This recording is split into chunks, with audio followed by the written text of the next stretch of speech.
तुकाराम 20 संत तुकाराम महाराज जी का सदैव वैकुंठगमन। आज हम संत तुकाराम महाराज जी की कथा सुनेंगे। संत तुकाराम महाराज जी की भगवान पांडुरंग के प्रति अनन्य साधारण भक्ति थी। उनका जन्म महाराष्ट्र के देहू गांव में हुआ था और वे सदैव वैकुंठ गए थे, अर्थात वे देहत्याग किए बिना अपने स्थूल देह के साथ भगवान श्री विष्णु जी के वैकुंठ धाम गए थे। उनके वैकुंठगमन की तिथि तुकाराम 20 के नाम से जानी जाती है। आज हम उनके जीवन के कुछ प्रसंग सुनेंगे। संत तुकाराम महाराज जी का परंपरा से सावकारी का व्यवसाय था। एक बार उनके गांव में सूखा पड़ गया था। तब लोगों की दीन स्थिति देखकर उन्होंने अपने घर का सारा धन गांव के लोगों में बांट दिया। कर्ज के बदले में लिए गए लोगों की भूमि के कागज उनके पास थे। वो उन्होंने इंद्रायणी नदी में बहा दिए और लोगों को कर्ज से मुक्त किया। लोगों में धन बांटने के बाद वे विरक्त हो गए। उनकी घर तथा संपत्ति में से रुचि पूर्णतः नष्ट हो गई। संत तुकाराम महाराज के गुरु थे सद्गुरु बाबाजी चैतन्य।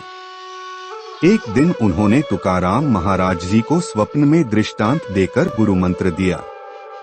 पांडुरंग के प्रति असीम भक्ति के कारण उनकी वृत्ति विट्ठल चरणों में स्थिर होने लगी। आगे मोक्ष प्राप्ति की तीव्र उत्कंठा के कारण तुकाराम महाराज ने देहू के निकट एक पर्वत पर एकांत में ईश्वर साक्षात्कार के लिए निर्वाण प्रारंभ किया। वहां 15 दिन एकाग्रता से अखंड नाम जप करने पर उन्हें दिव्य अनुभव प्राप्त हुआ। बाद में उन्हें भजन और अभंग स्फुरने लगे। उनका एक बाल मित्र उनके बताए प्रवचन अभंग लिखकर रखता था। तुकाराम महाराज जी अपने अभंगों से समाज को वेदों का अर्थ सामान्य भाषा में सिखाते थे।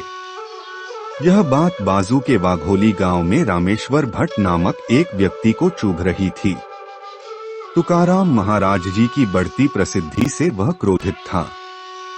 इसलिए उसने संत तुकाराम जी के अभंग की गाथा इंद्रायणी नदी में डुबो दी। इससे तुकाराम महाराज जी को अत्यंत दुख हुआ। उन्होंने भगवान विट्ठल को अपनी स्थिति बताई। अपने बालमित्र से कहा, यह तो प्रभु की इच्छा होगी। ऐसे 12 दिन बीत गए। 13वें दिन गाथा नदी के पानी से ऊपर आकर तैरने लगी। यह देख रामेश्वर शास्त्री को अपने कृत्य का पश्चाताप हुआ और वे संत तुकाराम महाराज जी के शिष्य बन गए। तुकाराम महाराज जी भगवान पांडुरंग का नामस्मरण कर अखंड आनंद की अवस्था में रहते थे। उन्हें किसी वस्तु की कोई अभिलाषा नहीं थी। केवल लोगों के कल्याण के लिए ही वे जीवित थे। स्वयं भगवान श्री विष्णु का वाहन उन्हें वैकुंठ ले जाने के लिए आया था। जाते समय उन्होंने लोगों को अंतिम उपदेश करते हुए कहा, बंधुओं, जीवन व्यतीत करते समय अखंड भगवान का नामस्मरण करें।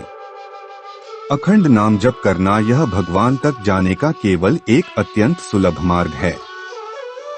यह मैंने स्वयं अनुभव किया है। नाम जप करने से भगवान के प्रति श्रद्धा बढ़ती है और मन भी शुद्ध होता है।